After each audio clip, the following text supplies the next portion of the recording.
quand on pense cybersécurité, l'image qui vient souvent, c'est un peu le chaos, non? Des menaces qui pleuvent de partout, des alertes qui n'arrêtent pas. On a vite l'impression d'être complètement submergé. Et la tentation, c'est de réagir à tout, tout le temps. Mais en fait, la vraie solution, ce n'est pas ça. C'est de prendre du recul. Il existe une méthode, une vraie, pour remettre de l'ordre dans tout ça, et tout part, en réalité, d'une seule et unique question. Et la voilà, cette fameuse question. Face à cette avalanche de menaces, comment est-ce qu'une organisation peut bien décider ce qu'elle doit protéger en premier? Parce que, soyons honnêtes, les ressources, elles ne sont pas infinies. On ne peut pas tout protéger avec la même intensité. Alors la vraie question, c'est comment on fait le tri? Comment on priorise? Comment on sait où mettre son énergie et son argent pour que ça serve vraiment à quelque chose? Eh bien, la réponse, et ça peut surprendre, elle n'est pas dans le dernier gadget technologique à la mode. Non, pas de solution miracle à acheter sur étagère. La clé, c'est un processus, une démarche bien structurée. Et tout commence par un atelier, un moment où on met les bonnes personnes autour de la table pour qu'elles se posent enfin les bonnes questions.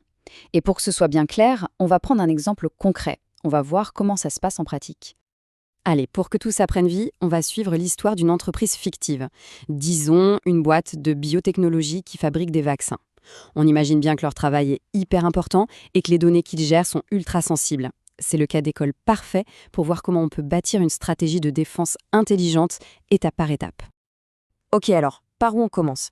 La toute première étape, c'est de mettre tout le monde dans la même pièce. Et quand je dis tout le monde, c'est vraiment tout le monde. La direction, les gens des métiers, les équipes IT. Le but du jeu, c'est simple mais fondamental, se mettre d'accord sur ce qui compte vraiment pour l'entreprise. Qu'est-ce qui a le plus de valeur? Parce que sans cet accord, sans cette vision commune, franchement, n'importe quelle stratégie de sécurité est bancale avant même d'avoir commencé. Et pour trouver ce qui a de la valeur, on part de la base, la mission de l'entreprise. Ça sonne un peu grandiloquent, hein? Pourquoi on existe? On pourrait croire que c'est de la philo, mais pas du tout. Ici, c'est hyper concret. Mettre des mots clairs sur cette mission, c'est le point de départ absolu. C'est ce qui va garantir que tout ce qu'on fait en sécurité est bien aligné avec ce que l'entreprise cherche à accomplir. Si on revient à notre entreprise de biotech, c'est limpide. Leur mission, identifier et fabriquer des vaccins. Voilà, c'est dit. Et à partir de cet instant, chaque décision en matière de sécurité, chaque investissement, devrait être jugé à l'aune de cet objectif. Est-ce que ça aide à protéger cette mission? Oui ou non? D'un coup, ça donne en cap une direction hyper claire pour tout le reste. Bon, on a la mission. Maintenant, la question suivante, c'est ok, concrètement, de quoi on a besoin pour y arriver? Et la réponse, ce sont les valeurs métiers. Alors attention, mots-clés importants. On ne parle pas ici de serveurs ou de logiciels, non. On parle des processus et des informations qui sont le cœur battant de l'entreprise. C'est, si vous voulez, les bijoux de famille de l'organisation, son vrai trésor. Et regardez comment ça se traduit pour notre boîte de biotech. C'est super parlant. Leur valeur métier critique, c'est quoi? Premièrement, tout le processus de recherche et développement. Deuxièmement, le processus de fabrication des vaccins. Et troisièmement, une information capitale, la traçabilité et le contrôle qualité. On n'est pas dans la technique là, on est vraiment au cœur du réacteur, ce qui fait que l'entreprise est ce qu'elle est. Ok, là, on a nos trésors, nos valeurs métiers. Maintenant, il faut bien qu'ils reposent sur quelque chose de concret, non? Et c'est là qu'on fait le pont entre le métier et la technique. Ces valeurs, elles s'appuient sur ce qu'on appelle des biens supports. Et là, oui, on va parler de serveurs, d'applications, de réseaux, mais pas seulement. Et c'est ça qui est crucial. On inclut aussi les gens, les équipes et même les bâtiments. Et cet exemple le montre parfaitement. Prenons juste la valeur métier, recherche et développement. Sur quoi elle repose? Eh bien, sur des serveurs internes où sont stockées les recherches, sur des serveurs externes partagés avec des partenaires, sur des machines très spécifiques pour produire les antigènes, et évidemment sur les chercheurs et le personnel eux-mêmes. Et voilà, d'un coup, on a une cartographie hyper claire de ce qui est vital et de tous les éléments qu'ils soutiennent. Bon, à ce stade, on a une vision assez nette. On sait ce qui est important, ce qui est critique et sur quoi ça repose. La suite logique, c'est de se poser la question qui fâche un peu. C'est quoi le pire scénario? Qu'est-ce qui pourrait arriver de vraiment terrible à ces bijoux de famille? C'est le moment de parler de nos pires cauchemars. Et cette question-là, il ne faut pas la poser aux informaticiens. Il faut la poser directement à la direction, au patron des différents services. On ne veut pas entendre parler de virus X ou de panne de serveur Y. Non. Ce qu'on veut savoir, c'est quelles seraient les conséquences désastreuses pour le business. Et ça change complètement la perspective. Dans le jargon, on appelle ça un événement redouté. Et le truc à retenir, c'est qu'un événement redouté, ça ne décrit jamais un problème technique. On ne va pas dire infection par un rançongiciel. On va dire interruption de la production pendant une semaine. Vous voyez la différence? On parle de l'impact, de la conséquence pour l'entreprise. Et ça, un dirigeant, il le comprend tout de suite.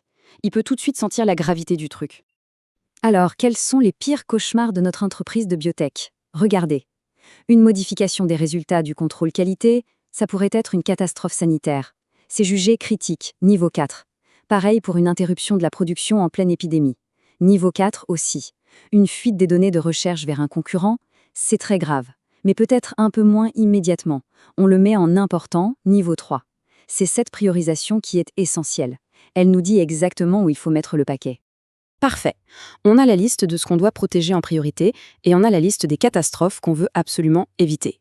Il est temps de se regarder dans le miroir, de faire un état des lieux honnête. La question c'est, aujourd'hui, maintenant, on en est où niveau sécurité?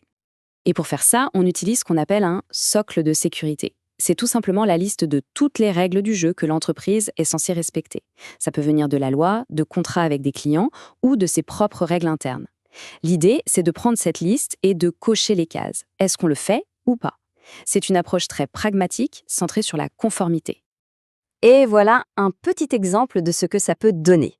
Pour chaque règle, on se note. Par exemple, ici, une analyse de risque a été menée. Statut initié. Ça veut dire qu'on a commencé, mais que ce n'est pas fini. Une politique de sécurité formelle existe. Statut partiellement défini. Ça veut dire qu'il y a des trous. Cet exercice, il est génial parce qu'il met le doigt tout de suite sur les faiblesses, sur les manques. On sait immédiatement par quel bout commencer pour solidifier les bases. Donc, on arrive à la fin de ce premier grand atelier. Et alors, concrètement, qu'est-ce qu'on a dans les mains? Eh bien, on est passé du brouillard total, du chaos, à quelque chose de limpide.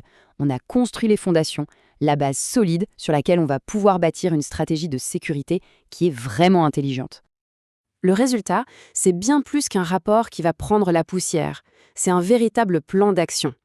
Regardez, premièrement, le périmètre est enfin défini, on sait de quoi on parle. Deuxièmement, on a une petite liste de nos valeurs les plus critiques. Troisièmement, on a classé nos pires cauchemars par ordre d'importance. Et quatrièmement, on a une vision honnête de nos lacunes actuelles.